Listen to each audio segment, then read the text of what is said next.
Hi guys, I'm Arn, and I'm with Definitive Esports. We are sitting, or talking, with Adam Simmons, also known as Metals, who has just finished helping to cast the I-48 Invitational Qualifiers #1 after 2 days of, was it 16 players? It was 16 players, and it's for the ESET UK Masters, £10,000 Grand Finals in March. Well, so you've had a chance now to see a whole bunch of professional Heart of the Swarm games. I'm curious what your thoughts are on the matchups, on the dynamics. How have things changed from Wings, and what struck you as really surprising or interesting? Well, I think the big thing, and the biggest change I've got to say, is that obviously having all of this tournament on Heart of the Swarm is great. Aside from, we're the week after MLG is the Grand Finals, so obviously the second, what I call, larger tournament going for it, and the big change across all is ultimately that the Mothership core, I'd say, is the biggest dynamic changer. And that's down to the fact that it allows Protoss players in pretty much every matchup to be a lot more aggressive early on, and also take more risks, because as a Protoss player, expanding was always a bit more awkward in case a big push came, but then Photon Overcharge negates that. And you couldn't really be too aggressive because a lot of things were quite slow, and if you didn't go your way you could lose quite a lot, whereas Mass Recall fixes that as well, or a base race or a counter attack could really ruin your day in Wings of Liberty, whereas if you've got a Mothership core with your army, it's all good. Interesting. So of the Protoss matchups, which one do you think has changed the most significantly?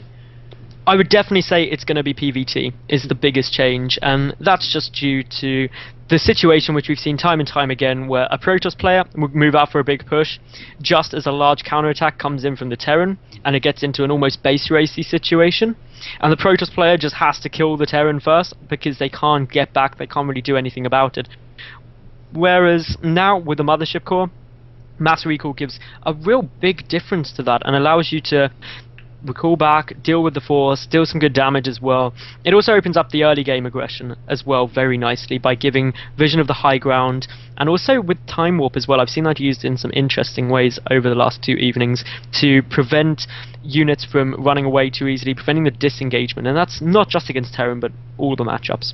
Well, in your opinion, have all the matchups changed significantly, or is there anyone that's changed the least? Or I would say feels most similar? Yeah, I'd say from a least perspective, you'd be looking at ZVZ. Is probably, I mean, TVT you could argue as well is very little change, but the reason I'd say ZVZ is probably the least changed is just down to the fact that early game, Ling Bling, there's no difference in the first 3 stages of Zerg v Zerg, which is who has the most Zerglings, who has the better Ling Bling control, and who has the most Roaches. It's not until you start getting Hydras out where they are being favoured, where some Zerg players are thinking, maybe I commit heavily to Swarm Host, that it becomes different. Mutaplay is slightly changed up due to their better health regeneration, but it's still a big commitment going Mutalisk at the end of the day. So I'd say ZVZ least changed. Well, so of the games you saw this past 2 days, was there a dominant strategy in any of the 3 races that really seemed to prevail, that everyone was using, or a lot of people were using? Surprisingly, no, actually. I think currently it's looking really quite balanced. There was points where there were some strategies which you'd look at them and you'd just be like, ooh, that is really, really strong. How do you deal with that? But then, and the strategy that jumps out to me is the Swarm Host Corruptor style against Protoss, where you look at that and you're like, ooh, this is really, really potent. What do I do? But then when Tefl was employing that against Night End, in game 1 it obviously whitewashed, but then Night End found a way to deal with it, and as such it was really strong. The only other build which I'd say is really powerful at the moment is maybe some of the timing pushes for Terran, with obviously tanks not requiring siege mode, and also with Widow Mines as well. There's some interesting things that can go on there. Well, talk to us just for a minute or two about the players as well. Were there any performances that really surprised you? I'd say the biggest shocks were in the first round, where Damaga and White Ra got knocked out, and it was a single elimination qualifier. They were all best of 3s until the semi and finals, which were best of 5s, but they were obviously going to be favourites going through. It was a very strong invitational qualifier, and I mean there were people like Hasuobs, Nama, there was Minato, Baby Knight, Johnny Rico, Happy, Arstem, etc. So it was a tough group, but then for them to get knocked out first round was a surprising thing. Well, this is not the only qualifier, so tell us what else is lined up going into I-48. Well, going into I-48, going forward, we had, obviously, this was the first Invitational qualifier, where there's the 16 players got through, 3 advance. There's going to be another Invitational qualifier in 2 weeks. There's also 2 open qualifiers where you can take part if you wanted to. It is basically going next week, 128 players, and then again immediately before the grand finals at the LAN at I-48. So that's where you should check it out. You can find out all the details for that at ESETUKmasters.com, how you can sign up, how you can basically get involved and give it a go, or just find out who's going to be playing and who's going to be advancing.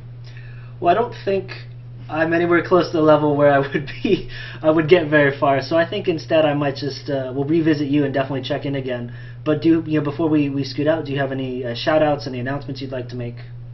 The only shout out is, of course, thank you for everyone who's been following it. Make sure you do keep up with it. Check out at ESETUKmasters.com. Well, at ESETUKmasters and ESETUKmasters.com. And should you want to check me out, it is at MaddlesSC2. And also, make sure you keep checking back with Definitive Esports to find out about all the latest stuff.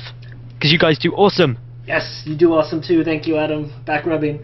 It's really I'm really glad that we're able to snag you to get your thoughts on HotS, because there's so much still new and unexplored. So I do hope we'll be able to get you back again to talk about these other qualifiers. As a couple weeks from now, the metagame may very well have shifted already.